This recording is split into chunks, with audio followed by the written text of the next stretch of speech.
Salut tout le monde, re-bienvenue encore ici sur la chaîne One Soccer pour le prochain, on va se dire, 9e épisode du Bouclier canadien. Ça continue, on s'approche au grand numéro 10.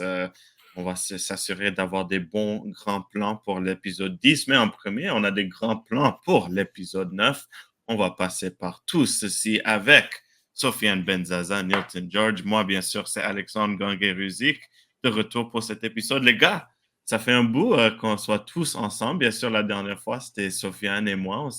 On a accueilli les deux invités de valeur, les anciens de Saint-Laurent. Mais Nilton, il est de I'm retour back. et on a plein de discussions cette semaine. Et de Ouais, retour, ouais. et sur Twitter aussi. Oh my god, comment on dit.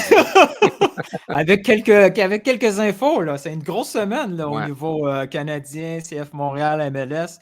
Il y a beaucoup de stock. Ah, I'm Ouais. back, baby. Jamais la vie Saint-Laurent aurait été aussi populaire cet C'est été. incroyable, hein? C'est incroyable.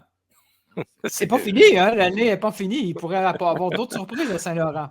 Comme Ah, mais c'est à force d'avoir des joueurs transférés ailleurs, ils vont pouvoir s'acheter 2 franchises CPL et 2 stades. C'est comment la mairie là-bas, est-ce qu'ils sont en train de dire waouh, le tourisme Saint-Laurent, ça va chauffer l'été à prochain. Montréal, on est occupé avec d'autres choses que Il n'y aurait jamais autant de scouts sur Marc-Saint-Laurent, Cointémine. Ceux qui savent. Il va y avoir chaque badge de Ligue 1 l'année prochaine. Il va y avoir des Lances, il va y avoir incroyable, hein? des Saint-Étienne et tout ça. C'est fou. Mais avant qu'on parle, bien sûr, de tout, c'est vraiment un épisode mercato pour le moment. Bien sûr, on est plein en milieu de mercato et il y a plein d'histoires canadiennes à digérer, juste en termes des clubs canadiens et bien sûr, quelques joueurs canadiens. On a eu la chance de parler à un joueur qui a pris le chance de changer de club pendant cette mercato. C'est Sean Rea, l'ancien de CF Montréal et de valeur maintenant. Il est à Halifax et on a eu l'opportunité d'avoir une très bonne discussion avec lui. Alors, avant qu'on passe au mercato, voici notre discussion avec Sean Rea. Nous sommes ici sur le Bouclier canadien avec un autre invité très, très spécial. Il nous joint. C'est un des nouveaux joueurs du Mercato des Wanderers de Halifax. Vous le connaissez bien, c'est l'ancien de CF Montréal, Valor FC, c'est Sean Rea. Sean, merci beaucoup d'avoir pris le temps aujourd'hui de venir sur le Bouclier canadien. Merci de m'avoir. Et juste pour commencer, Sean, c'est bien sûr un grand moment pour toi avoir signé un contrat à Halifax pour le reste de cette saison et puis bien sûr pour le futur. Juste, comment tu te sens d'être retour dans la CPL avec le club maintenant à Halifax, le projet de Patrice? Comment ça sent juste d'être de retour dans un club, dans un setup canadien? Je suis super content d'être de retour sur le terrain de foot. Ça fait un bon petit bout de temps. Puis avec un super groupe de gars, un super coach. Alors, être de retour, ça fait du bien. Justement, en parlant d'être absent, justement, on se demandait pourquoi il était absent aussi longtemps relativement. On l'avait laissé à Portland, à un moment, tu étais en Espagne, on voyait des choses circuler. Comment tu expliques cette absence? Est-ce que c'est juste tu cherchais quelque chose d'autre? Juste le timing aussi, le timing du mercato quand tu avais quitté Montréal? Ouais, c'était un peu compliqué avec tout ce qui se passait avec l'essai. Je suis revenu. Après, un mois plus tard, je suis parti en Espagne. Après, vu que j'ai signé en Espagne et je suis revenu, j'étais pas libre jusqu'à l'ouverture Ouais. du mercato. Après peut-être une semaine du mercato qui était ouvert, après j'ai signé à Halifax. Alors, fallait vraiment que j'attende que le mercato ouvre pour aller à un autre club. Mais maintenant, je suis content. Parfait. J'étais avec une autre équipe et je suis sur Ça le terrain maintenant. C'est ça qui compte. Parce que nous, on aurait dit un autre Canadien avec Portland. C'est parfait, mais ils sont tous là, avec Montréal. Ouais, Genre, c'est pas facile à couvrir, one-stop shop, là. Puis, c'est ça. Non, c'était super parce que j'avais James Pantemis, Kamal Miller, Crépeau. C'était nice d'être là. Mais après, au foot, il y a plein de trucs qui changent et ça marche pas toujours, mais ça va. Ton retour en CPL, est-ce que c'est faux de penser que c'est un safe space un peu? Là, tu sais, tu as été, comme tu as fait, tu as dit tantôt, tu es allé en Espagne, ça a été compliqué avec la situation, les essais MLS. Revenir dans un élément, pas nécessairement un club, mais dans un environnement que tu connais bien, est-ce que c'était ce que tu avais besoin en priorité? Non, je dirais pas c'est ce que j'avais de besoin ou ce que je cherchais nécessairement, mais après, quand il y a une bonne offre avec un bon projet qui se présente, c'est ça que tu bases ta décision dessus. Puis quand j'ai parlé à Patrice, puis j'ai aimé ce qu'ils m'ont présenté, j'ai dit, ben, c'est un plus que c'est dans un safe space, on peut le dire, mais c'était pas nécessairement ce que je cherchais. Puis, Sean, I guess, juste un peu de retour avant qu'on parle un peu plus d'Halifax et de cette nouvelle opportunité. Bien sûr, tu as eu la chance d'avoir l'opportunité avec CF Montréal l'année dernière, après plusieurs années de prêt. Juste curieux, comment tu reflètes sur cette expérience à Montréal? Tu l'avais mentionné au précédent que c'était un rêve, juste d'être avec le club comme ça. Comment tu as pris l'expérience et juste qu'est-ce que tu as un peu appris de cette année à Montréal? Ben, c'est sûr, c'était un rêve accompli de jouer à Montréal parce que j'étais en prêt pendant 2 années. Puis l'année passée, j'ai finalement fait mes débuts. Puis je pense que j'ai connu une bonne début de saison. C'est sûr, avec beaucoup de choses à améliorer, mais j'ai bien aimé de la manière que ça a commencé. Malheureusement, ça n'a pas terminé de la manière que je voulais que ça se termine. Mais après, au foot, il y a plein de choses qui se passent. Puis on n'est pas toujours en contrôle. Alors, j'ai beaucoup appris sur le terrain et hors du terrain, mais je peux dire que j'ai passé beaucoup de beaux moments à Montréal. Mais justement, à Montréal, est-ce que tu avais l'impression, tu veux pas brûler des ponts, mais c'est pas pour critiquer le club, mais comme le CF Montréal et l'Impact a comme une réputation de pas être très constant dans sa structure sportive, quoique il avait Olivier Renard depuis un bout, mais beaucoup de joueurs connaissent beaucoup d'entraîneurs. Est-ce que toi, tu sentais que s'il y avait un club qui avait une constance, si par exemple, tu avais commencé quand Wilfried Nancy avait commencé, par exemple, un exemple, hein, juste quelqu'un qui restait 2-3 ans, tu as l'impression que tu aurais plus de chance, parce qu'on t'a donné assez de chance, parce que Montréal, c'est petit, hein, entre Twitter, Instagram et TikTok, là, je Ouais, pense que tout le monde se connaît, donc tout le monde sait ce qui se passe. Mais juste, toi, tu dis genre, it is what it is, puis c'est ça. ouais, ouais. Je veux pas trop rentrer en détail avec ce qui s'est passé et tout, mais après, c'est des choses qui arrivent au foot. Alors moi, je veux pas trop spéculer. J'aurais aimé que ça soit plus long, mon parcours à Montréal, mais après, c'est pas moi qui prends les décisions là-bas. Tout à fait. J'aurais aimé jouer devant ma ville, devant ma famille, mes amis et tout. Ouais. Mais après, au foot, beaucoup de joueurs, ils commencent dans leur ville puis ils finissent ailleurs. Alors, on peut pas penser qu'on va Mm. faire toute notre carrière à Montréal. Non, je comprends, je cherche pas du trouble là, je veux juste rappeler ce que je me rappelle, je pense, je sais pas, t'avais marqué, ou t'avais fait, je sais pas, ta combinaison contre Sporting Kansas City, il y Ouais, avait c'était toi, un beau Douglas match. Schreiner, Deux, c'était un... deux passes avant la passe D. Je sais pas, Exactement. ils appellent ça un hockey assist, je pense, mais Voilà, c'était un beau match parce qu'on a voilà, bien joué ensemble, on a gagné 2-0 à l'extérieur. Puis exactement. au On début de sera... saison, on a connu quand même c'était difficile. Ouais. Donc c'est pourquoi on se rappelait un peu, on avait de l'espoir, puis tu sais, comme le foot change, là, comme dit Tony Drogba, tout peut arriver dans le foot, hein. Si Drogba l'a dit, on peut Ouais, l'accepter de n'importe qui d'autre, mais ouais. ok, merci Sean d'avoir pris le temps sur ça. Le step entre l'académie et l'équipe première à Montréal, c'est un sujet régulier, là. Il y a tout le temps, comme Sofiane a dit, la structure change à mesure du budget ou des personnes en place. Toi, tu as été parmi les quelques-uns qui ont été prêtés en CPL Mhm. pour essayer d'obtenir des minutes de jeu, puis de trouver finalement une place à Montréal. Comment tu as vécu cette expérience-là de pré-CPL pour les jeunes Canadiens? Parce que là, on le voit, là, l'équipe réserve à Toronto aussi va sauter. Montréal, il n'y a pas d'MLS Pro. Next, toi, comme jeune joueur, l'option prêt, est-ce que c'est quelque chose qui est intéressant pour toi, l'option prêt, ou tu sens qu'il y a un trop gros décalage pendant une période de temps trop longue entre ton équipe qui te prête puis l'équipe prêtée? Honnêtement, je trouve que c'est bien. Peut-être au début, j'aurais pas dit la même chose, mais maintenant, quand je regarde, je pense que c'est vraiment une bonne affaire parce que quand moi j'ai signé, il n'y avait pas de réserve, c'était juste une équipe U19. Puis, des fois, le jump de U19 à pro, ça peut être grand. Alors, avoir l'option d'aller en prêt en CPL, ça peut vraiment être le lien entre les deux. Puis, je pense que pour moi, avec 2 saisons, j'ai eu la première saison qui était correcte, bonne pour une première, mais après, retourner puis faire une vraiment bonne saison, ça m'a vraiment permis de prendre ma place dans la première équipe de Montréal. Alors, moi, je dirais, en regardant, like, to look back, c'était vraiment bien. Mais est-ce qu'il y avait une communication, tu sais, est-ce qu'il y avait, bon, on te prête, puis on ne te parle pas jusqu'à la fin de l'année, ou il y avait un suivi, que ce soit avec le directeur technique ou quelqu'un de l'académie, parce que ceux qui ont sais, les clubs qui ont à peu près 27 équipes en backup, en prêt, là, comme Chelsea, tu sais, ils ont quelqu'un qui est responsable pour faire un genre de suivi. Toi, t'avais-tu ce suivi-là avec Montréal ou tu étais concentré uniquement avec ton club CPA? Il n'y avait pas un grand suivi, je dirais. Moi, c'était juste plus, va là, fais ta job, puis on reparlera quand tu reviens. Alors, quand moi, je suis parti à Winnipeg, moi, personnellement, j'avais le but que moi, je dois venir ici puis vraiment dominer pour avoir ma place quand je retourne.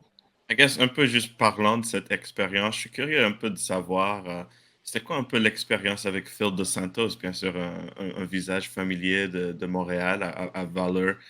Juste, c'est toujours un personnage fascinant. C'est quoi les choses un peu que tu as appris? Bien sûr, on sait aller chercher des minutes pour un jeune joueur, c'est essentiel, mais c'est un peu c'est quoi les choses qu'il t'a un peu genre appris en termes de OK, être pro, c'est pas juste venir jouer chaque samedi, c'est l'entraînement, c'est le côté Mhm. défensif, c'est le côté juste professionnel. C'était un peu comment cette expérience sur Monsieur De Santos? Ouais. Honnêtement, c'était un super bon coach. Puis on a eu vraiment une bonne relation ensemble. Il m'a beaucoup appris.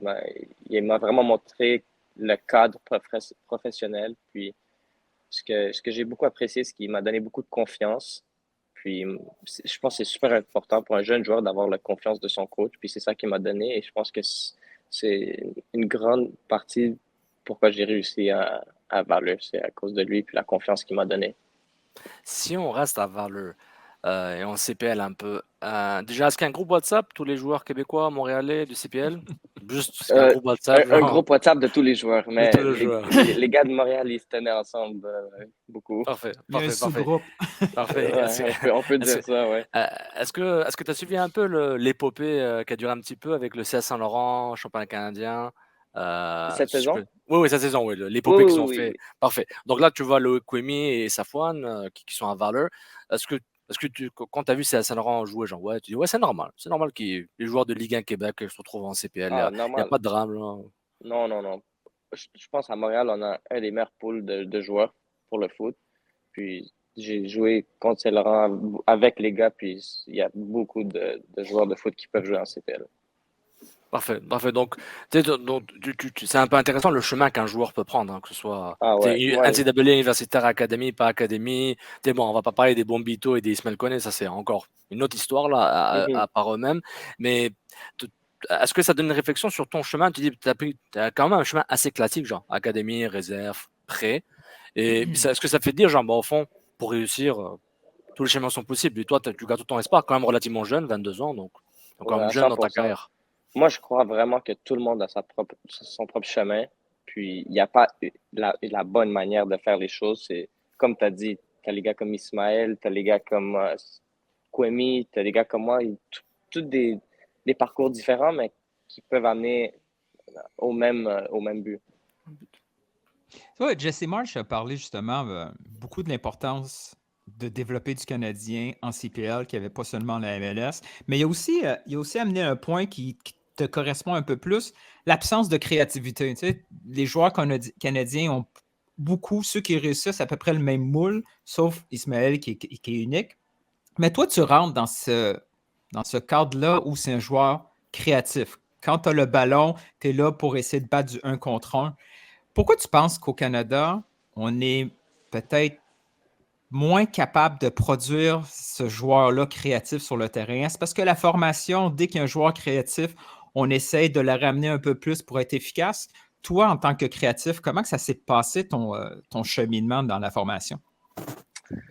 Ben moi, ça a été tout durant l'académie, j'ai été créatif, mais je pense qu'il est important, c'est d'avoir la confiance de tes coachs, comme j'ai dit, parce que c'est facile d'un coach de dire non, tu vas plus faire ça. Puis après, le joueur, il fait de moins en moins de ce qu'il sait faire. Puis après, c'est juste un joueur normal, robotique. Alors, moi, j'ai été chanceux que les coachs que j'ai eus, tout le monde me poussait à continuer à faire ce que je faisais, d'avoir la confiance en soi. Puis je pense que vraiment, le foot, c'est une question de confiance. Et quand tu es en confiance, tu peux faire vraiment ce que tu veux avec le ballon. Ouais, sur ce point-là, maintenant, bien sûr, tu es à Halifax et puis avec Patrice, comme on l'a vu l'année dernière, on l'a vu cette année, ce qui est fascinant avec cette équipe de Wanderers, c'est que vous aimez jouer avec le ballon, que c'est fluide, c'est créatif. Des fois, il y a 2-10, des fois, il y a 3-10 sur le terrain. avec Aiden Daniels, Giorgio Probo. Juste un peu, parle-nous de l'approche de Patrice, genre quand il t'a appelé, qu'est-ce qu'il t'a un peu proposé? Est-ce que c'était vraiment like, viens, vois ce style de jeu, tu fit dedans et aussi comment tu trouves cette adaptation d'avoir un coach qui croit dans cette créativité-là, qui croit dans le beau jeu? Mais moi, c'est vraiment ça qui m'a vendu, c'est la manière qu'il joue, c'est d'avoir le ballon, être capable de permuter entre les joueurs, d'avoir une liberté de bouger où tu veux. Parce que je pense que pour des joueurs créatifs, c'est super important d'avoir une équipe qui garde le ballon et non qui tire vers l'avant puis on court. Alors, quand il m'a proposé ça, j'ai dit, OK, ça fait du sens. Puis, il y a beaucoup de joueurs techniques sur l'équipe qu'on peut super bien combiner ensemble. Et il y a des gars de Montréal. Alors, l'adaptation a été assez facile, je dirais, parce qu'il y a beaucoup de gars que je connaissais qu'on s'entraîne avec durant le off-season. Alors, tout ensemble a fait que j'ai dit, OK, Halifax, ça va être la destination pour moi. Ils t'ont pas proposé de jouer latéral comme à Montréal ou c'était Non. pas dans le projet? Je pense pas que je serais ici s'ils m'ont proposé d'être latéral. C'est vraiment pas dans mes forces. C'était un drôle de match, hein, Sean? Hein? C'était mon pire match à Montréal parce que vraiment, je me sentais perdu sur le terrain. C'était comme. Mais habituellement, tu attaques les latéraux. Tu aurais pu comprendre comment. Ouais, il fallait faire du reverse engineering. Mais non, ouais, c'est exact. Mais toi, tu te vois comment? T'es coach de Sean Rea. Tu le places où? Est-ce que tu es un 10? Tu es un gars sur les. Parce qu'on a eu beaucoup ce débat-là. À Montréal, là, tout le monde disait Sean ne joue pas à sa position. Certains disaient il faut qu'il soit allié. Non, c'est mieux qu'il soit un 10, c'est mieux un 9,5. Tout le monde avait ses théories sur Sean Rea, Ouais, mais Sean, lui, il se voit où sur ce terrain? Moi, je suis un milieu offensif. Voilà, ça c'est la réponse, c'est ça. Personnellement, moi, quand je joue, moi, je veux jouer au milieu. Alors, c'est sûr tu veux le ballon, puis tu veux que les autres courent pour toi. Mais je veux créer, j'aime donner la passe décisive, la dernière passe. Puis je peux bien faire sur les ailes, c'est sûr, parce que c'est aussi une position offensive pour dribbler, centrer. Mais je pense que je peux aider une équipe au milieu. Mais penses-tu que les coachs, parce qu'il y a tout le temps cette tendance-là, tu as un petit gabarit, je sais de quoi tu parles. Au milieu, ils ont tout le temps peur de le pauvre, il va se faire manger, il va se faire bousculer, il va perdre. Ils ont toujours tendance à on va l'écarter, là, on va le sortir un peu du trafic. Toi, tu as toujours eu ce gabarit-là, tu t'es bien. Ouais. Jusqu'à quel point qu'il faut convaincre de prendre cette position-là au milieu du terrain? Je pense qu'il faut juste comme techniquement, il faut être habile, puis il faut être rapide dans les décisions. Alors, quand tu prouves au coach que je donne le ballon plus vite qu'un joueur peut venir sur moi, ça change rien si tu es petit ou tu es grand. C'est si tu fais bouger le ballon, offensivement, tu es dangereux. Après, on joue pas au football américain, on joue au foot. Alors, pour moi, je trouve que c'est important de prendre les décisions rapidement, être habile avec le ballon, puis après, pour marquer des buts, puis après, on s'en fout, t'as quelle taille. Mais en parlant de milieu offensif, est-ce que j'utilise comme cobaye pour cette question de test, est-ce que le terme numéro 10, moi ça me dérange. On utilise numéro 10 comme on dit bonjour. Un numéro 10, c'est parce que toi, tu n'as jamais vu des vrais 10, c'est pour ça. Non, il n'y en a pas beaucoup dans le foot, depuis les années 90-2000. Mais est-ce que toi, ce concept, ça existe encore d'après toi? Est-ce que les coachs en parlent? Un numéro 10, ils disent ce mot-là régulièrement? Ça existe, ils disent numéro 10. De plus en plus, on dit que ça n'existe plus, mais quand même, c'est comme dans le vocabulaire du foot. Tu dis, tu joues en un 10. Ouais. Alors, est-ce que tu as l'impression que c'est légende urbaine ou on utilise ce mot un peu. J'ai l'impression qu'on utilise ce mot de façon erronée, souvent.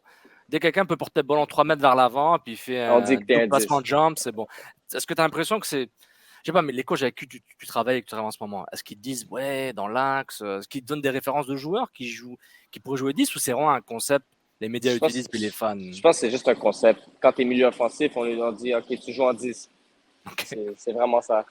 OK. Et est-ce que tu as un modèle de joueur réaliste pour la façon dont tu veux jouer? Tu peux me dire Iniesta, je vais dire cool, tu peux me dire mais un joueur.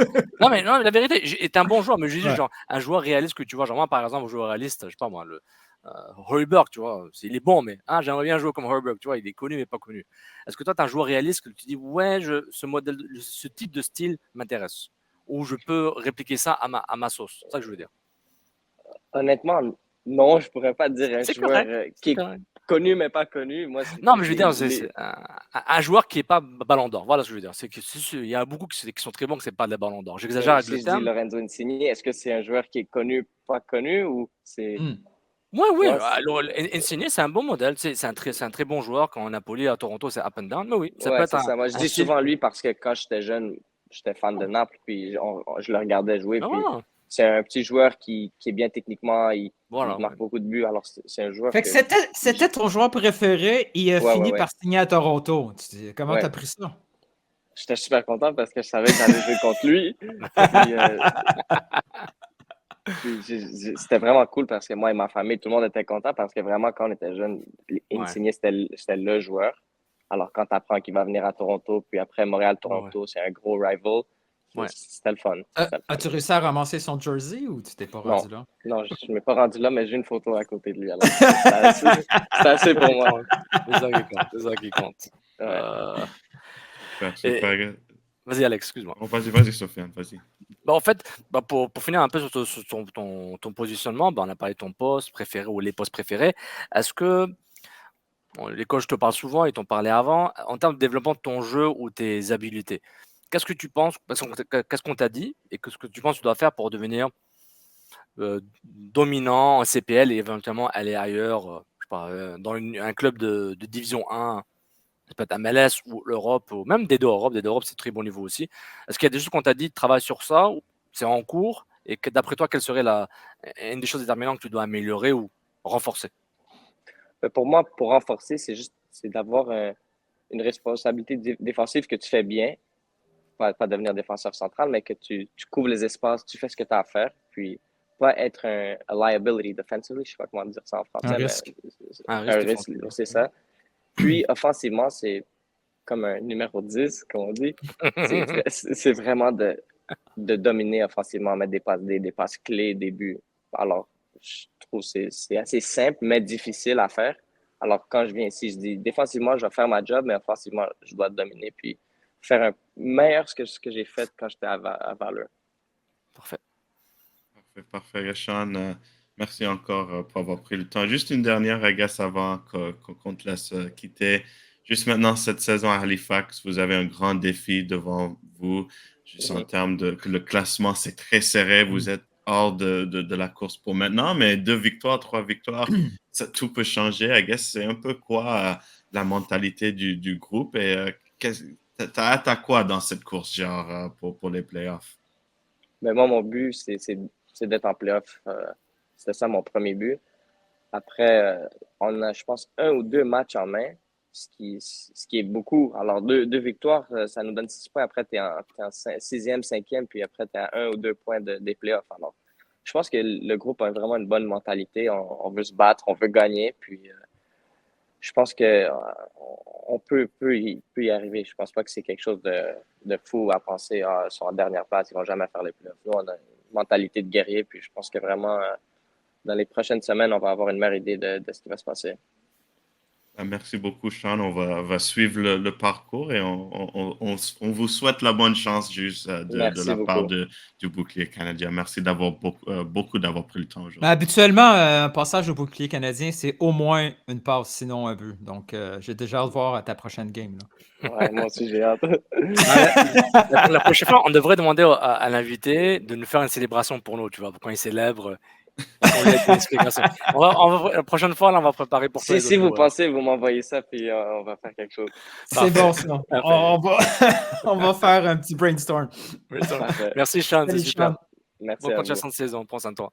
Merci beaucoup. Super discussion comme d'habitude. Super toujours d'entendre des histoires et surtout celle de Sean. C'est toujours fascinant en termes des jeunes joueurs qui a passé l'académie, surtout les joueurs créatifs et juste les obstacles qu'il doit surmonter. Et maintenant, je suis curieux de voir comment il se trouve à Halifax. Mais ouais, non, c'était super d'entendre lui. On était à Montréal, on était pas qu'on était inquiet, mais on avait peur qu'il soit la fin négative, pas négative, mais une fin qui c'était pas un conte de fées, mais c'est ça le foot. Mais j'étais content de voir qu'il était vraiment joyeux, il était bien, il a joué à Ouais. Halifax. Donc on est un peu rassuré, ok. Pas qu'on avait pas pour lui, mais comme il est encore relativement jeune, en termes de foot, il est pas jeune, hein, 22 ans, mais dans le foot canadien et MLS, ça reste jeune. Mais on était moi, personnellement, genre ouf, soulagement. Il est bien, il est motivé, puis le reste, Ah, là, il je y a pense eu, que c'est mieux pour lui. il y a eu des montagnes russes émotionnelles, Sean. Tu sais, on se rappelle C'était en championnat canadien quand il avait fait un but, une passe. Il était là, il était tout fier Ouais. de représenter sa ville, ses entrevues d'après-match à ce moment-là. Puis, il est arrivé l'épisode d'eau qui arrive à Montréal. Il commence à perdre beaucoup, beaucoup, beaucoup de temps de jeu. Tellement, on Ouais. en a parlé dans l'entrevue. Il a fini latéral. Il a fini latéral. Fait qu'on s'est dit, OK, là, il est loin de son compte. Ça fait du bien de voir nos gars locaux comme ça, avec un gros sourire. 22 ans, c'est très jeune. En 2 ans, tu peux te Ouais. retrouver en Ligue 1. Hein? Apparemment. Apparemment, en 2 ans, tu peux passer de NCAA à Copa America, Ligue 1. Tout est faisable. Il ne faut pas se décourager. Il n'y a pas juste un seul Exactement. parcours unique. Exact. Exactement. Donc, j'espère que vous avez apprécié l'entrevue autant que nous de l'avoir fait. Puis, on a pris encore grand merci à Halifax Wanderers, à Ryan, puis à Sean Ryan d'avoir pris le temps. Gros merci encore une fois. Super. I guess, sur ce point-là, bien sûr, on parle mercato. On va commencer avec les clubs MLS qui, ouais, ils ont peut-être les 3 équipes. Des fois, on va pas rentrer dans cette discussion-là, mais le fait que les jeunes joueurs qui donnent pas toujours la place, mais quand même, ils font des choses intéressantes pour aller chercher du talent autre part.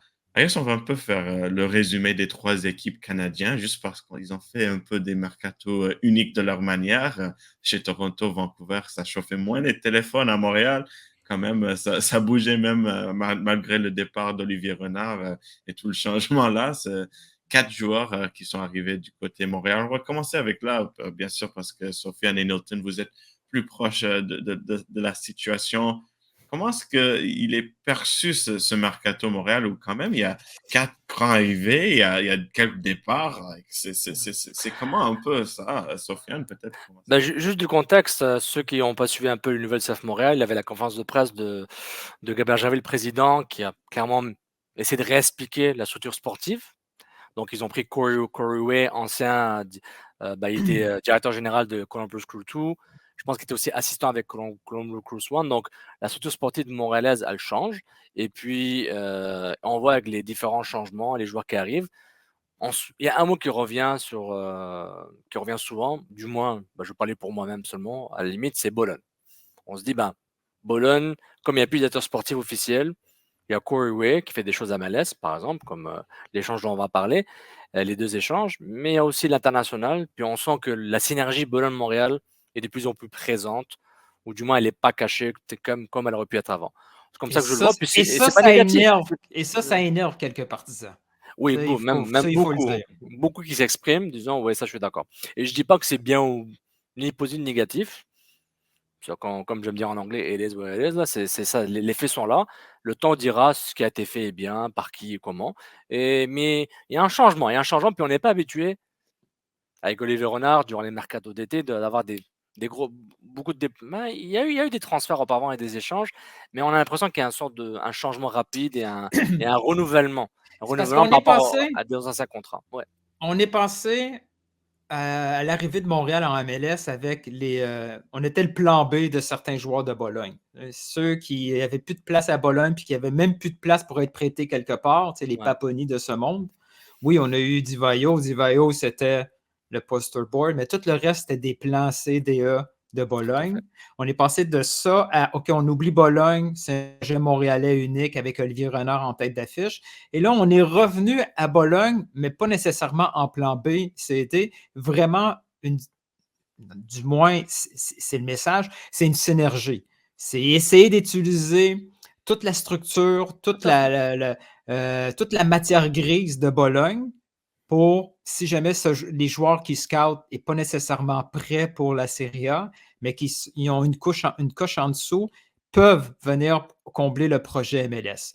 Ça énerve beaucoup, beaucoup les partisans parce qu'à Montréal, dans notre tête, on n'est pas Montréal, on est LA, on est New York, on est Paris, on est Real Madrid. Dans notre tête, on est les tops. On ne peut pas être considéré d'être le plan B d'une autre équipe. Donc, c'est compliqué pour certaines personnes. Et quand on voit certains départs comme celui de Rouen cette semaine, ça vient confirmer déjà la mentalité de certains partisans comme quoi on est là pour un petit peu, on sert juste à développer des jeunes, puis dès qu'un joueur devient moindrement bon, il quitte. Mais tu sais, il y a cette ce nuage un peu gris Ouais. qui vient fausser un peu toute l'analyse de l'équipe. Mais les dernières acquisitions, Alexandre, tu les connais aussi bien que nous, là, surtout celui de Toronto ou Caden Clark, c'est des beaux projets. C'est pas nécessairement. On n'est pas allé chercher Nacho Piatti, Didier Drogba, Nesta, c'est pas ça. Là. Ouais. Ça, c'est des gars qu'on connaît. C'est des projets beaucoup plus dans la catégorie de Alistair Johnston, de Georgi Mialovic. On réessaye cette technique-là. Là, il va falloir voir si la sauce peut reprendre une deuxième fois. Là. Tout à fait. Et puis, Alexandre, pour venir sur ça, excuse-moi, c'est que avant, on avait, et c'est important pour que les gens comprennent, les fans du bouquet canadien, ceux qui sont nouveaux notamment, c'est qu'avant, on avait un communicant central qui était Olivier Renard. Ouais. Donc, Un bon point, ça. tout ce qui est bien et pas bien, négatif, positif, mauvaise nouvelle, bonne nouvelle, bon, mais il avait la même personne avec le même type de discours, le vocabulaire auquel on est habitué. Là, on a personne. C'est Gabriel Javet qui prend ce rôle-là, mais il ne va pas parler à chaque transfert, il ne va pas parler à chaque échange. Le communiqué est fait pour ça. Oui, et pourtant, il devrait. Parce que là, c'est le vide. C'est un vide, là. Juan est échangé, on ne dit rien. Caden Clark arrive, on ne dit pas grand-chose. Même chose pour Marshall Ruti arrive. Ouais. Il n'y a rien qui remplit le narratif qui est très, très négatif. Et qui va seulement venir de Laurent Courtois, que lui a d'autres choses à fouetter que de juste expliquer les décisions mercato du club, que lui a probablement donné son input. Oui, Clark, le profil m'intéresse, Roti m'intéresse, Bougaille et Pierce, etc. Et c'est ça qui est intéressant aussi dans la perception du club. Tu sais, il y a le réel, ce qui est sur le terrain, ça on verra ce qui va arriver sur le terrain. Et aussi, comment le club communique ça, c'est pas leur faute, c'est la circonstance. Tu n'as plus de directeur sportif officiel. Corey ne va pas parler, c'est un consultant pour le moment. Je ne vais pas faire parler à un consultant. Moi, je ferai pas parler à un consultant. C'est pas, peut-être il va être directeur technique l'année prochaine, je ne sais pas. Mais je pense qu'il y a ce petit manque aussi. Mais ce qui arrive est intéressant. Puis, le nuage gris, la situation de Matteo Chouanière, on attend. Qu'est-ce qui va arriver? Va-t-il renouveler? Va-t-il pas renouveler? Va-t-il rester? Et je pense le manque de communication nous fait dire, on spécule malheureusement. C'est ça l'Internet, on va spéculer. Ouais, ben c'est ça, c'est un peu unique de voir et de suivre de loin, de voir ce mercato. Bien sûr, pour ceux comme Sofiane a mentionné, Tom Pierce, David Bougaille, Caden Clark, Jaquil Marshall Rudy, c'est les 4 nouveaux arrivés montréalais. Certains, ils vont connaître Clark de son temps avec Minnesota et puis New York. Il avait même fait un petit séjour à Leipzig qui n'a pas trop bien passé. Bien sûr, Marshall Rudy, le jeune prometteur. Depuis qu'il a 15 ans, on entend de son potentiel, mais juste à Toronto, ça n'a pas réussi à se trouver à ce niveau-là. Mais je pense un peu l'impression quand même des 4, c'est vraiment projet. C'est pas nécessairement une mauvaise chose, je dis, mais quand même tu mentionnes Johnston, tu mentionnes Milovic. L'arrivée de Milovic, je l'ai vu, c'est genre quand même un joueur avec 2-3 ans de bonnes saisons en MLS avec Chicago. Johnston, c'était déjà quelqu'un qui était partant en équipe nationale, qui était déjà établi. Je trouve quand même ces projets, ce qui, encore, c'est pas une mauvaise chose. Jaquil Marshall-Rudy, s'il devient le prochain Johnston, c'est sûr que Montréal, ils vont rire, right? Comme il dit, laugh to the bank avec l'argent. Mais quand même, comment c'est un peu perçu l'idée que c'est encore 4 projets quand tu regardes cette équipe Montréal, tu regardes les performances de cette saison, il y a quand même beaucoup de projets. Est-ce que c'est vraiment, c'est un peu établi l'idée que c'est vraiment long terme, c'est pas quelque chose où peut-être pour cette saison, un peu d'expérience, un peu plus de connu, ça aurait été peut-être mieux pour la saison maintenant.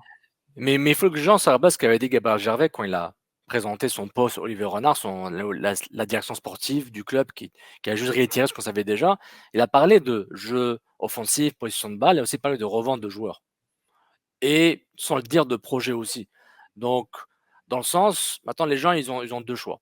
Soit ils se disent, on va regarder du côté de Laurent Courtois ce qu'il va faire avec ces joueurs-là, même s'il y a une frustration. La Leagues Cup a donné une certaine frustration parce que ça joue pas. Juste avant la Leagues Cup, c'était pas nécessairement évident. Mais tu as aussi, comme a dit Nilton un peu plus tôt, Montréal, c'est le Real Madrid de la MLS un peu. On veut être top of the pop, donc on se dit, nous on regarde ce que fait Orlando, ce que fait les FC, ce que ils vont Griezmann, Charlotte, je veux dire, dans la tête de Montréalais, Charlotte, puis entendre les noms qui sortent, là, tu dis, tu dis comment ça, Charlotte? Exactement, ça. Et c'est ça qu'un fan montréalais va se dire, puis je comprends par rapport au statut de la ville, la réputation qu'elle a, puis l'histoire qu'elle a eu auparavant avec d'autres joueurs, mais par rapport à la réalité économique ou du moins la restriction budgétaire du club Ouais, plus qui est ça. Ouais. imposée par le board, ben, c'est ça. Ils ont une réalité économique qui est une restriction budgétaire par rapport au fait de transfert. Gamme, TAM, etc. Ben, c'est de l'argent qui se perd et qui se gagne, puis à la fin de l'année, ben, la MLS fait des comptes. Donc, je pense que les gens sont un peu ambivalents, ils sont entre deux chaises, puis ils se disent, on va pas chercher Griezmann, c'est sûr, on va pas chercher Almiron. Peut-être Clark et Routy, ça fait un peu Johnson, comme a dit Nilton et Malovic, c'est des exemples intéressants. Mais oui, évidemment, que Clark, c'est pas Mihailovic en termes de performance. Mais je pense que le club peut-être mise un peu sur la synergie Montréal-Bologne. Certains joueurs vont peut-être venir, vous dites, peut-être je peux revenir en Europe. Tu sais, Clark, il se dit, peut-être l'Europe, Ouais. c'est mon retour passera par Montréal. La porte est ouverte, donc ils se disent, c'est un conglomérat, c'est le Red Bull de Montréal, si vous voulez. Puis c'est peut-être positif, cette chose-là. Moi, Mais ce que je trouve. Ouais, vas-y, non, excuse. non, non, mais je peux dire, moi, je suis en attente. Je me dis, j'observe, j'analyse les joueurs, les trades, les échanges, le transfert. Mais je me dis, qu'est-ce que ça donne sur le terrain? Parce que même Laurent Courtois, il n'est pas nécessairement, je ne vois pas de jeu établi. Dans le sens, quand je vois Ouais, l'équipe ça, c'est jouer, un autre et sujet. c'est ça. Là, on aura un podcast d'une heure et demie, Alex. Ça va tout de suite, Alexandre. Donc, on se pose plein de questions. Et je pense que beaucoup de choses arrivent en même temps.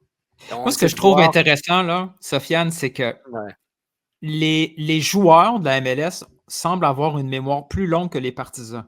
Parce que si Marshall, Routy et si Clark ont accepté, parce qu'il ne faut pas faire semblant, là, on a demandé s'ils étaient intéressés de venir à Montréal avant de les échanger. Là, c'est comme ça ouais, que ça fonctionne en MLS.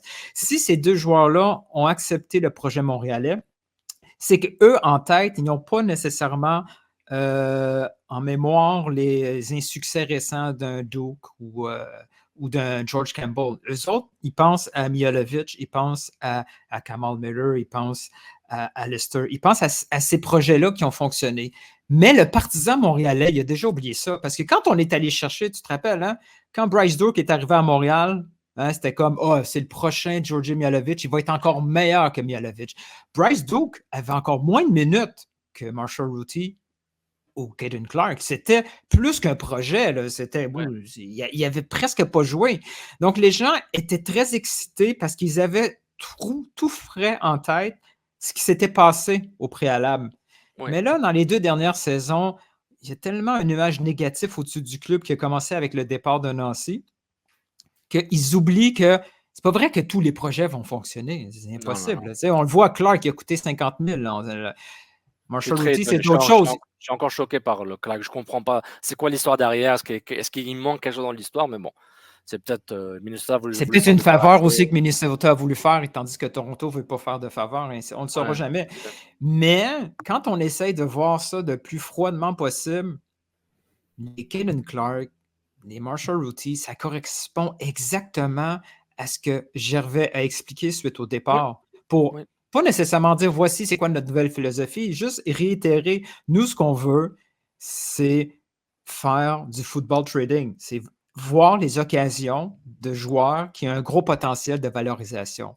Ces joueurs-là, ils ont cette matière première. Le reste, qui pourrait faire un podcast d'une heure, c'est est-ce qu'on a à Montréal ce qu'il faut pour les développer? Ça, on ne le sait pas.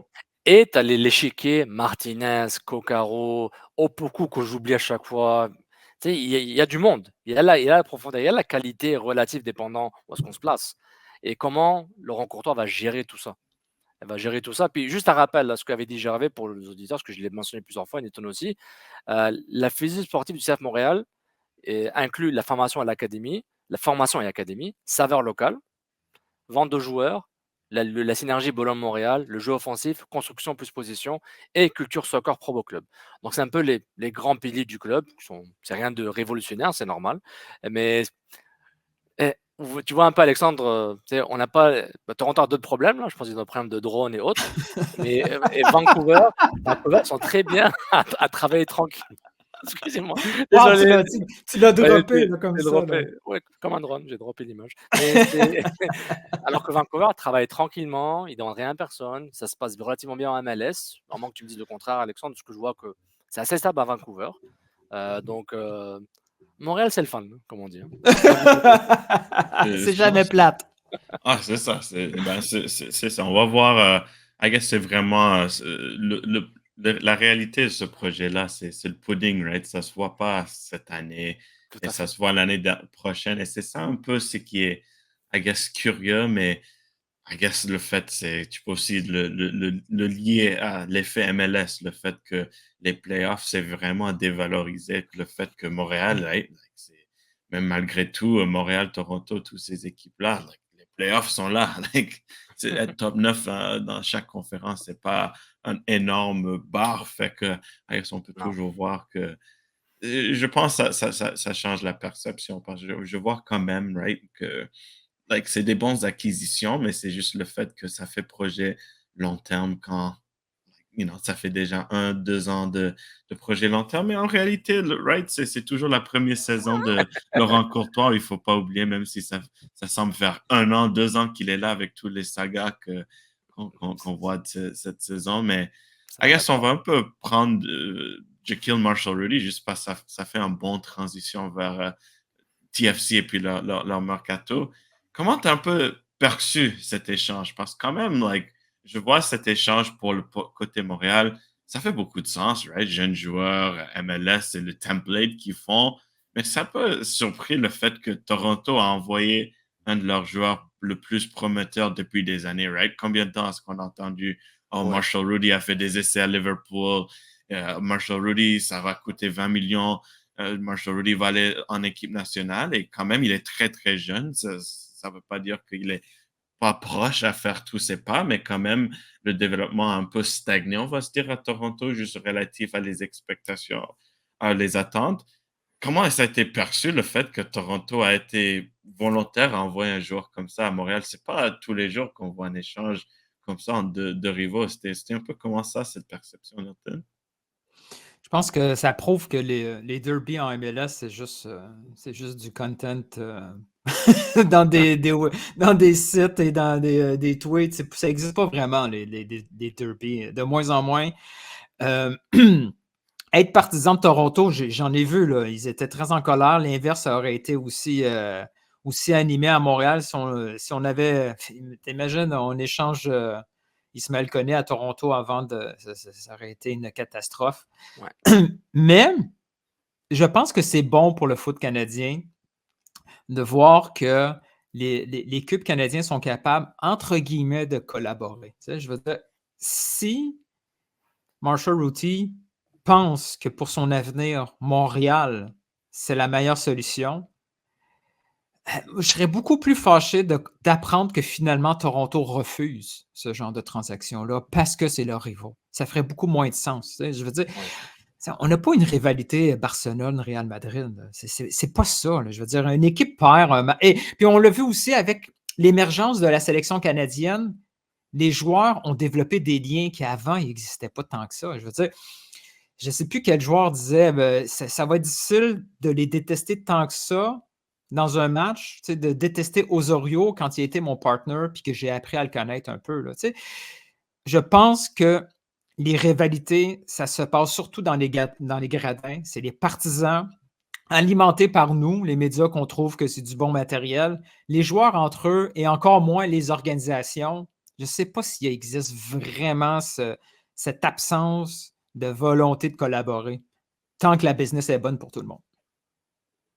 C'est un point très intéressant. Moi, je suis juste, I guess, plus surpris sur le côté Toronto, right? Le fait que c'est juste like 101, like le fait que maintenant, si Marshall Rudy, il tape son potentiel, right? S'il vend pour 5-10 millions, Toronto est là comme. C'était un de Ouais. leurs gars, right? C'est Oui, mais en ça. même temps, je ne sais pas, mettons qu'ils négocient un 50% de valeur de revente. C'est peut-être une façon unique d'avoir de la valorisation sur ce joueur-là. Tu sais, le dernier qui est parti de Toronto, Russell Rowe, qui part à Columbus, c'est pas le premier. On voit qu'il y a cette tendance-là que Toronto, ben, c'est le méga club canadien. Ils aspirent à redevenir le méga club MLS qu'ils ont été. L'académie, c'est un nice to have. Ben, c'est une obligation MLS, oui. S'il va y avoir des coups de circuit automatiques, ils vont les prendre. Sinon, ils vont faire comme tous les autres gros clubs font ailleurs. Si tu n'es pas assez bon rapidement, boum, ils ne Exactement. prendront pas de risques avec les académiciens. Ils vont prendre plutôt des risques avec des joueurs de type DP ou Temp Player. Ouais, pas grand-chose à ajouter. Le chemin vers la première équipe du Toronto FC est très difficile depuis un bout. C'est peut-être Osorio une exception comme Osorio, mais lui était là Mais oui, avant. c'est la vieille garde. Ouais. Xavier était là avant, il était déjà établi un peu avant que le Bloody Big Deal, version 1.0, 2.0, 3.0. Donc au moins, ils ont bien dépensé par rapport à ça. Il y a d'autres joueurs là, mais honnêtement, Marshall Routy il est intéressant. Maintenant, c'est encore un joueur, je me demande quel est son poste. Les joueurs, les wingbacks, là, c'est dangereux. Tu défends ou tu attaques. Dès que tu joues pas une défense à 3, ben, tu joues où? Et puis, le fait que Manchester City, Bayern de Munich l'avait scouté, il y a même pas si longtemps que ça, peut-être moins de 2-3 ans, il était dans les tablettes. Tu te dis, bah, il va avoir la qualité. Avoir la qualité. Puis je me rappelle, quand, malgré ses 2 cartons jaunes à Montréal, là, face à Losada, je me rappelle, c'était quand même intéressant. Je trouvais un joueur intéressant, puis il était bien. Maintenant, qu'est-ce que ça va à Montréal? Pas répéter ce qu'on va dire il y a 10 minutes, bah, voir comment il fit dans le système de Laurent Courtois, puis comment lui se sent. Donc lui, peut-être, c'est un renouveau pour lui, mentalement, il va se sentir, bah ok, je suis apprécié par quelqu'un a payé beaucoup d'argent pour me faire venir ici, je suis prêt à passer à la prochaine étape. Et non, je pense que ça va être un bon fit en termes de wingback, c'est très offensif. Il a un jeu quand même assez bon. Sur le côté attaque, c'était vraiment le côté défensif qui était son défi à Toronto, surtout avant avec Bradley qui jouait une défense à 4. Avec Herdman à 3, c'était mieux, mais il y avait juste Bernadeschi est devenu un des préférés wingbacks de Herdman. Je comprends bien l'opportunité. Je pense que ouais, Nathan t'a amené un bon point, juste le fait que ça aide les équipes de Canadiens à faire Ouais. ces échanges parce que j'imagine que l'intérêt des équipes américaines versus l'intérêt de Montréal, c'est sûr que Montréal a remporté ça et c'est un des trucs où c'est best bid wins. Genre, si c'est Montréal, ça fait du Ouais. sens. C'est juste drôle de voir, right? Like, c'est un Bah, peu. Parce que ce qu'on explique un peu dans le métier du football, du moins à MLS, à moins qu'il y ait des problèmes, des problèmes personnels, là, du bif, là, comme on dit, un club ne va pas nécessairement bloquer un joueur de partir. À moins Ben, qu'il y pas ait en vraiment. Amérique. Pas en Amérique. Pas Là. en Amérique du Nord, puis encore, il faut vraiment qu'il y ait quelque chose de grave. Donc, les joueurs vont bouger où ce qu'ils vont vouloir bouger. Puis, c'est pas PSG Marseille là dans les années 90 là. Là, tu le fais maintenant. Ça va être le bordel, ça va être catastrophique, mais pas comme les années 80, 90, 2000 où c'était sanglant quasiment. Là, tu peux pas. C'est rare que tu peux aller d'un club à un autre comme ça. Ben, c'est un peu plus difficile. Mm. Donc, ouais, donc c'est ça. C'est business as usual, c'est du commerce, là. C'est du e-commerce via le GAM, si vous voulez. Mais c'est intéressant. C'est intéressant. Puis Toronto, comme a dit Nilton, revient à sa façon de faire avant. On va voir ce que ça va donner. Et puis ce que va faire John Herman. Ben, I guess sur ce point-là, on va vite toucher sur Toronto avant de finir sur Vancouver. Est-ce que le mercato de Toronto a un peu surpris le fait que c'était juste un joueur? En plus, c'est un ancien d'MLS, Harry Wingo. Ils sont allés Ouais. le chercher en Hongrie à Ferencváros. Quand même, après avoir entendu beaucoup de discussions you know, il doit continuer à nettoyer la sélection, right? De trouver la vision Herdman, le fait que ça a été si silencieux sur le mercato, qu'il n'y a pas trop eu de départ non plus. C'est un peu surpris de ta perspective pour TFC. C'est un peu vraiment like, c'est leur gars pour le reste de la saison. Et puis, comme on a vu, il y a des bons moments et des mauvais moments à cette équipe-là. Il y a des moments de qualité, mais il y a aussi des trous. C'est comme si Toronto n'était pas encore sûr du chemin qu'ils allaient prendre. Est-ce qu'on continue avec les Italiens? Si c'est le cas, si c'était le cas clair et net, je pense qu'ils auraient déjà enligné le club d'une certaine façon. C'est comme si le stand-by garde le petit point d'interrogation pour dire à partir de l'année prochaine, est-ce qu'on recommence un nouveau cycle avec d'autres joueurs, avec les départs de Insigne et Bernardeschi, parce qu'il y avait ces rumeurs-là l'hiver passé. Ça m'étonne que Toronto ne cherche pas à faire un step supplémentaire, mais ça me confirme que ces deux-là, leur avenir est probablement incertain, puis que le vrai gros changement à Toronto avec l'influence Herdman va seulement arriver en janvier. Parce que sinon, ça ne fait aucun sens. Là. Toronto, en allant chercher un Herdman dès le début de la saison, ils n'aspiraient pas à une bataille pour les playoffs. Ils espèrent une bataille au top de la conférence. Les autres, ils veulent revenir à ce que Toronto était avant. Ils sont toujours, malgré le budget, ils sont toujours incapables de le faire. L'échange de Marshall Routy, démontrent qu'ils ont besoin de cette flexibilité budgétaire pour peut-être descendre un joueur d'épée en joueur TAM avec du GAM. Ils sont en train de s'équiper pour éventuellement faire ce reshuffle-là. Mais c'est pas juste à Montréal qu'on est on est en une saison de transition, visiblement. Toronto aussi, ils transigent. Là. Ouais, ben c'est ça. C'est un peu cette transition-là de right. C'est les petits le chess move sur ça. I guess on l'a vu à Vancouver les dernières quelques années. Le fait que ça fait maintenant 3 étés depuis que les Whitecaps ont cherché leur gold. Ça fait 2 étés qu'ils sont allés chercher leur coup basse et depuis c'est beaucoup sur la périphérie. Et puis, ouais, pour résumer, c'est Edger Ocampo, le jeune Colombien. C'est un latéral qui a été leur seul acquisition pour le moment. Par contre, il faut se rappeler pour les 3 équipes, et il y a toujours la possibilité d'aller chercher. Pour le moment, d'après ce que je comprends, il peut chercher des joueurs entre eux qui ont déjà des certificats de transfert canadiens. Vraiment, le mercato canadien est seulement fermé pour les internationaux. Alors, peut-être s'il y a Toronto, Montréal, il veut faire un autre deal, ou si Vancouver appelle Toronto et Montréal, il peut aller chercher des joueurs qui ont déjà le ITC canadien. À part ça, c'est que des free agents pour le moment. Et je suis sûr que peut-être les 3 équipes vont se retrouver avec des agents libres et peut-être on voit la vision. Parce que là, Vancouver, ce qui leur manque, c'est peut-être un autre attaquant. Je pense qu'il leur manque peut-être que Gold descend un peu, puis ils trouvent un attaquant en pointe. De ce que j'ai vu de leurs besoins sur le terrain. Je sais pas, est-ce que tu penses qu'il y a quelque chose qui va bouger ou c'est vraiment le budget est serré?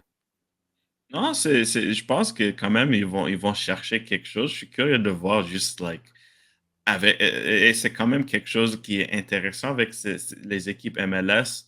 Ce changement de fenêtre semble avait vraiment, affecté les choses, right? Je pense Toronto, ils l'ont mentionné que c'était difficile avec le temps qu'ils avaient, le fait que le Windows est déjà fini.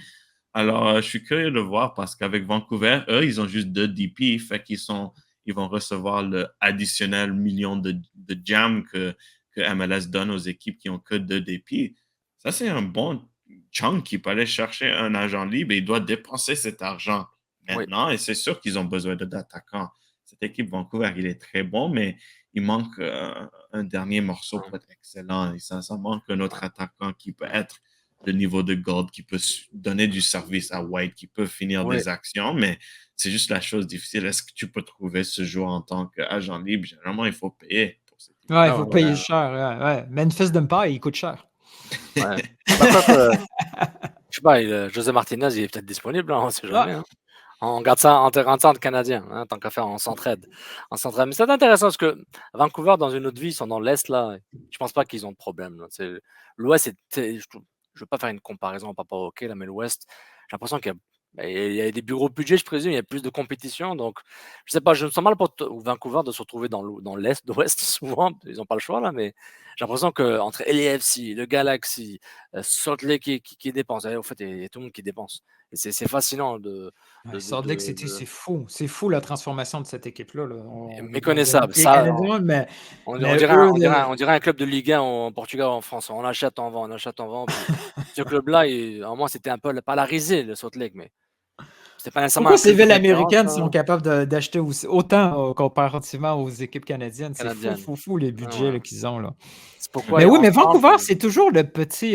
Ça, c'est le bateau, le paquebot tranquille. Là. Il n'y a pas de grosses vagues. Là. Il y a des petites acquisitions à gauche, à droite. C'est pas.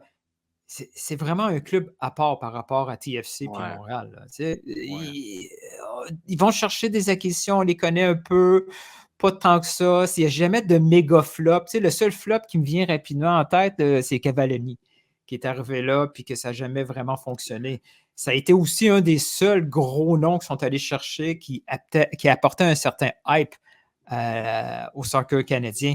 Mais Vancouver, ils font attention à leur budget, ils ne font pas beaucoup d'erreurs, mais ça ne fait pas rêver. À chaque fois que tu sais, le Ocampo, tu vois, je ne sais même pas son nom. Il faut faire des recherches pour savoir c'est qui arrive. Là. Ouais, c'est intéressant juste parce que cette approche-là, très conservateur, right? Eux, depuis 4 ans, Mais surtout, je pense, après Cavallini, c'était un peu, right, like Cavallini, je pense, c'était un peu quelque chose où c'est venu trop vite, tout s'idée, et puis le Ils fait étaient que trop excités, là. Ils ont dit ouais, oui, oui, oui, trop vite. Bah, like Cavallini, oui, Canadien, 5 millions, like Deal. profil, ouais, boom. Dell. Et puis Mais après, ils ont dit, oh, wait, peut-être Oh. c'est mieux, tout d'un peut-être coup, pour, Brian White, il cherche Brian White, right? mais pour le souvenir lointain, avant que même Montréal soit en MLS, il y avait Jarjou quand même. Hein. Ça, c'était quelque chose. Ah oui, c'est ça. Mostafa Jarjou, ça a très mal marché, mais il y a aussi là, Eric Astley. Tu sais, on Ah parle de très ouais. longtemps. Depuis, Vancouver a changé 2 fois, là, depuis l'époque. Il y avait Astley, comment ça s'appelait le. Je me rappelle plus son nom. Il est Eric parti. Astley. C'est Le... celui qui a donné Cumiato son Camilo, jersey. Voilà, quand, Camilo. quand il a gagné le Ah Golden oui, Boot en oui, Amérique. Quel oui, joueur, quel joueur, Mais quel joueur. Bon, c'est bienvenue à Rétro Bouclé Canadien, là, mais c'est Les c'est Rocheuses. intéressant. Mais est-ce que c'est parce que est-ce que c'est le décalage horaire de 3 heures, c'est loin Faut Vancouver, demander au coach. Le faut coach, il a demander au dit. coach. Là, Il ben, va se fâcher encore, là, il va se fâcher, monsieur Santi.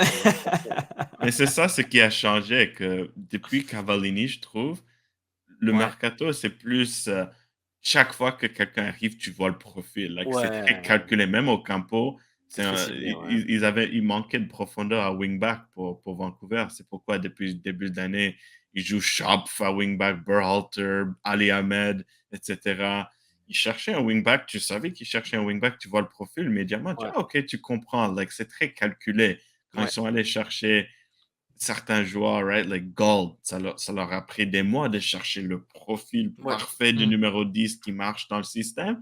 Et c'est d'un côté excitant parce que maintenant, il y a moins de flops, comme tu dis, où c'est vraiment. Et même les des flops, tu as mentionné Cavallini. Moi, je dirais le dernier flop, c'était Sergio Cordova. Ils sont allés payer 2 millions pour lui. Ouais. Il était parti T'as 6 mois raison. après, mais quand même, ils C'est ont aussi eu cette habileté maintenant de, all right, on n'a pas aimé, on nettoie, on envoie en Turquie, on reprend l'argent, on ouais. start fresh, Mais mais ça, du côté, il y a un moment où vraiment les Whitecaps, je pense ils sont en super bonne position. Like, oui, leur équipe est prime. Ils ont prime Gold, prime Kubas, Adekugbi, ils il retournent à revient, forme. ça se passe Ali bien. Ahmed, Pedro Vite, Renko, like, Ah, tous ces joueurs, c'est dans leur vingtaine. C'est vraiment prime. C'est une ouais, bonne équipe. Ils ont besoin d'un autre joueur pour s'élever, mais le ouais. fait qu'ils cherchent vraiment ce profil parfait, on se demande est-ce qu'ils vont faire laisser perdre une fenêtre d'opportunité ou encore ils sont une bonne équipe. J'ai confiance qu'ils vont aller en playoff.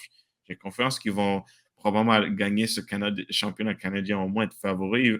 Mais la réalité est s'ils vont aller jouer à l'FC encore, est-ce qu'ils vont les Ah, battre? Et pour c'est le ça. moment, Ah, mais ça, c'est la réalité de 27 autres clubs de MLS. Ouais. Ouais, c'est... Mais sinon, Vancouver, on aime les hoodies, tout ça, le voyage.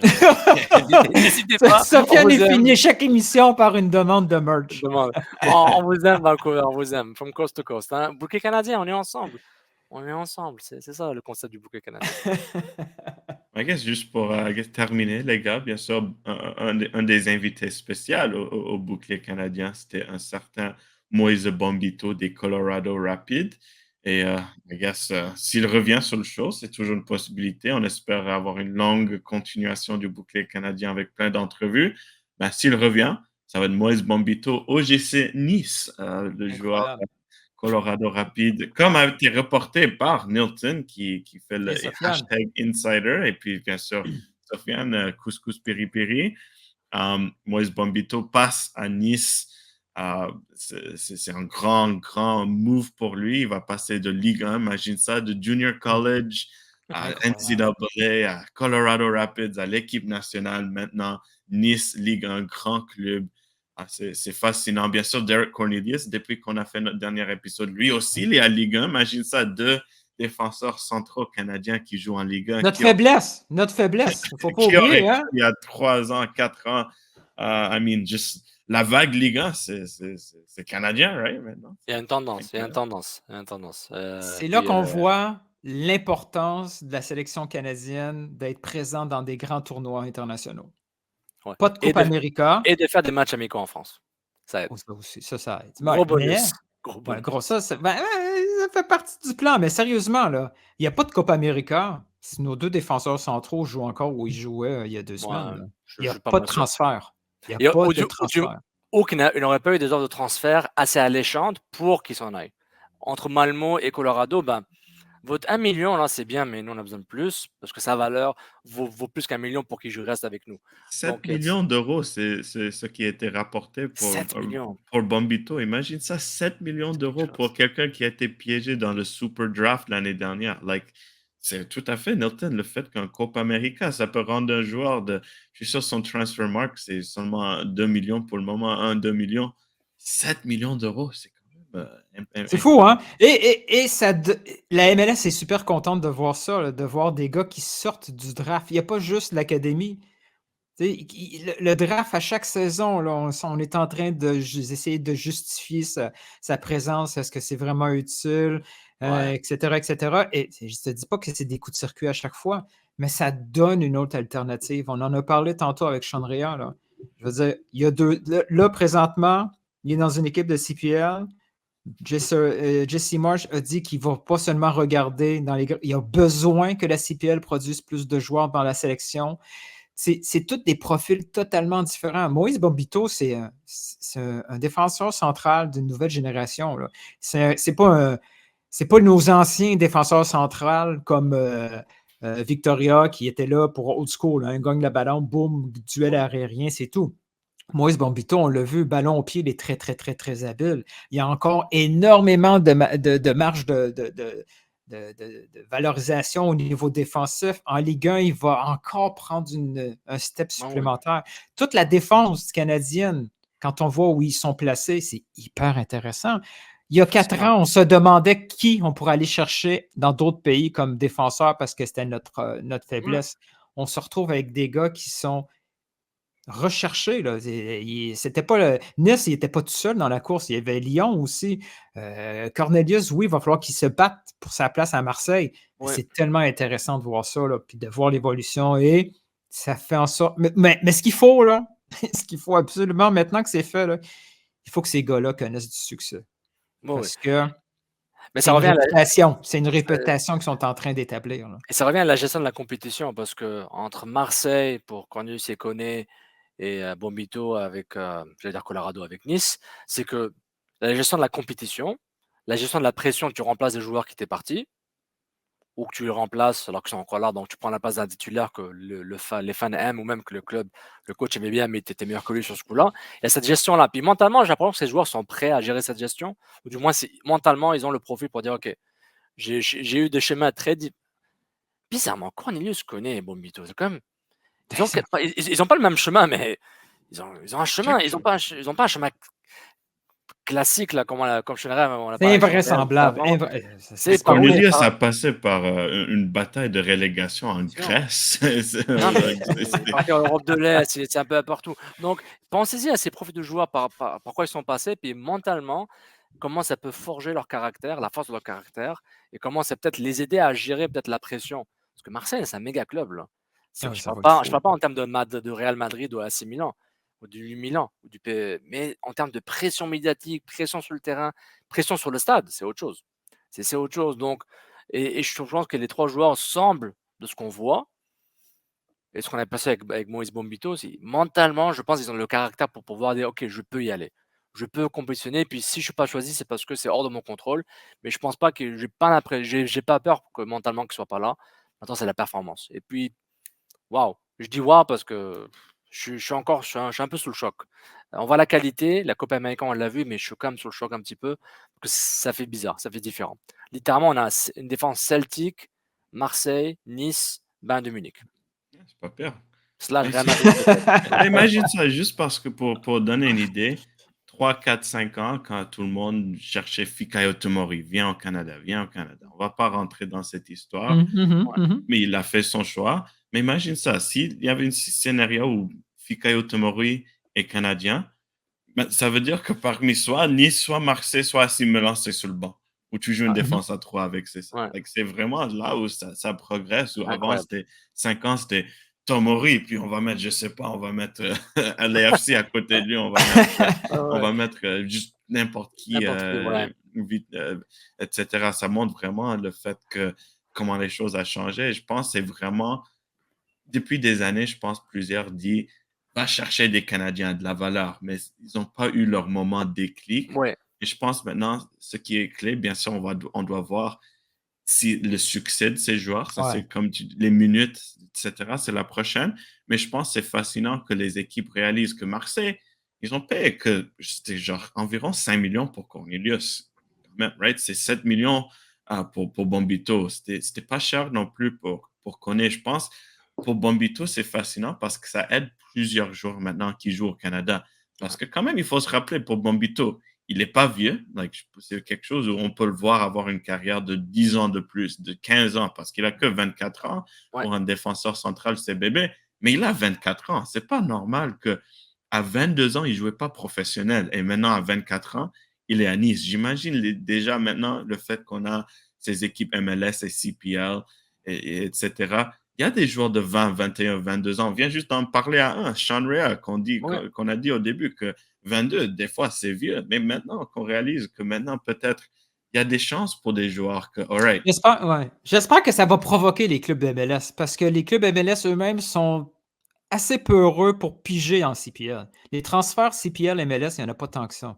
Tu sais, ils se disent, bah, en Ils sont principe, trop vieux, ils sont ouais, 22, 23 ans, ça vaut exact, pas ou le de coup. toute On a notre façon, académie. ouais, s'ils sont en CPL, nous, ça veut dire quelque chose. Nous, on a déjà les meilleurs joueurs canadiens. Tu sais, le parcours n'est pas pareil, le développement n'est pas pareil. Il peut y avoir Ouais.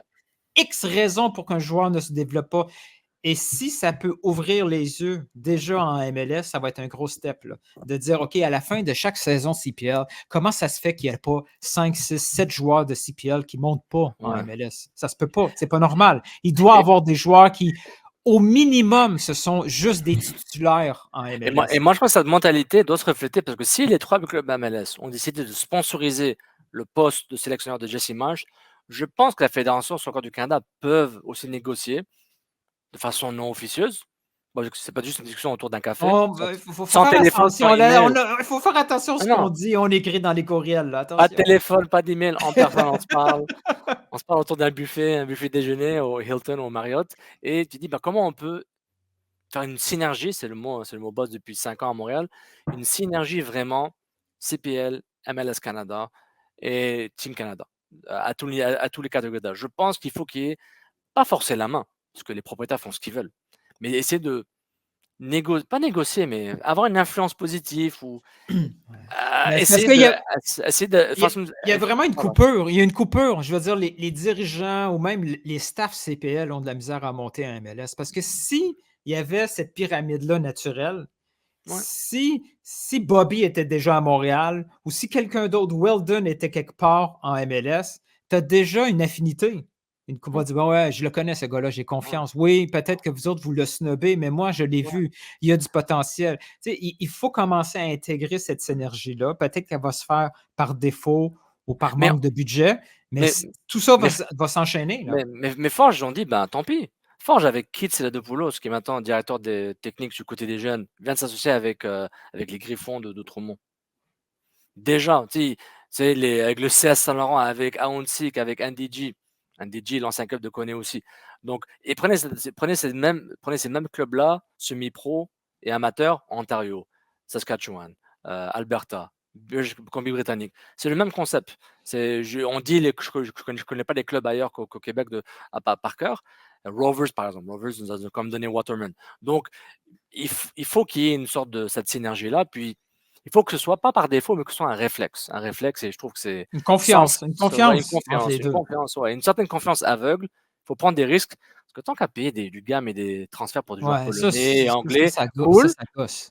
Ça c'est cool. C'est peut-être intéressant. Même si c'est un succès, même si Pierce devient un succès puis que puis Bougaï devient un succès, c'est rien contre ce genre d'acquisition-là. Ouais. Mais sérieusement, il n'y avait pas de défenseur gauche droitier en CPL pour au moins donner cette opportunité-là. Ouais. Donc, ça demande un risque, une synergie, puis un compromis. Mais ça, moi, je ne suis pas propriétaire de club, je ne suis pas directeur technique, je ne peux pas décider pour eux, mais je pense que le message de Jesse Marsch, quand il a fait sa tournée au Canada et à Montréal, il était clair. Là. Il faut qu'il y ait un lien là, qui se fasse là. Systématique. Fait qu'on va écouter la Ligue 1 cette année, right? Ah, c'est ça. Ouais. Puis on va se. On va faire des lives, là. Bouquet canadien, live, tous les matchs de Marseille et de Nice. Chaque fois que Koné il marque un but ou Bombito il fait un bon match défensif, on dit hey, c'est Saint-Laurent, ça. Il faut se rappeler, les scouts, va aller chercher Ligue 1 Québec, Ligue 1 BC, Ligue 1 Ontario, etc. CPL, des fois, tu peux trouver des talents intéressants. Je me rappelle toujours like, le commentaire de Moïse quand il était avec nous. Il dit hey, combien de Moïse Bombito il y a 500 000. Hey, va les chercher. Peut-être ils vont se retrouver à Nice, peut-être ils vont se retrouver à Lens, Auxerre, etc., Saint-Étienne, Rennes. On ne sait jamais, right? C'est ça. Des fois, dans le mercato, il y a des trends. Like, il y a quelques Ouais. ans, c'était vraiment les Américains qui étaient devenus un peu en vogue. Les Américains qui commençaient à coûter 20, 30, 40 millions. Et maintenant, les Canadiens qui sont là à un prix un peu budget. 7 millions, c'est beaucoup pour Colorado, c'est beaucoup pour nous de voir. Pour un Nice, c'est all right. On est en train de vendre Todibo pour beaucoup d'argent à West Ham, 7 millions. Pas de problème. Il y a Ouais. beaucoup d'autres Canadiens que tu peux pogner 3, 4, 5 millions qui ont de la valeur. On va voir si cet effet Copa América s'y continue, si on va voir des Schaffelberg, si on va voir des Luc de Fougerolles, etc. Il y a plein de joueurs. Et puis, Ouais. l'espère, c'est que ça touche les autres, right? Ça affecte les autres qui sont en train de percuter. Alors, surtout, c'est une histoire à suivre. On a très hâte de voir cette explosion canadienne à Ligue 1 en termes de gens qui regardaient déjà Ligue 1 comme moi. Je suis très heureux. Donc, bienvenue tout le monde. C'est une ligue super bizarre des fois, mais c'est jamais ennuyant. C'est des bons matchs. Les matchs Marseille, Nice, Auxerre, ça va te faire du bien. Et puis, c'est sûr qu'on va le suivre très de près ici sur le bouclier canadien. Le fait Oh oui. il y a ces joueurs francophones aussi qui percutent dans des ligues européennes. Mais les gars, je pense que ça conclut notre superbe discussion pour épisode 9 du bouclier canadien. Merci beaucoup à vous deux pour encore toi. avoir pris le C'est temps et Alexandre. la discussion. toi. Et pour tous ceux qui ont pris le temps d'avoir écouté cet épisode, assurez-vous de laisser un commentaire si ça vous a plu. Ça nous fait beaucoup de plaisir de voir vos commentaires, etc. Laissez un like et reste ici parce que c'est sûr qu'on va continuer le bouclier canadien avec un grand épisode 10 la prochaine fois. Mais les gars, merci à vous et on se voit bientôt. Ciao, ciao. Ciao tout le monde.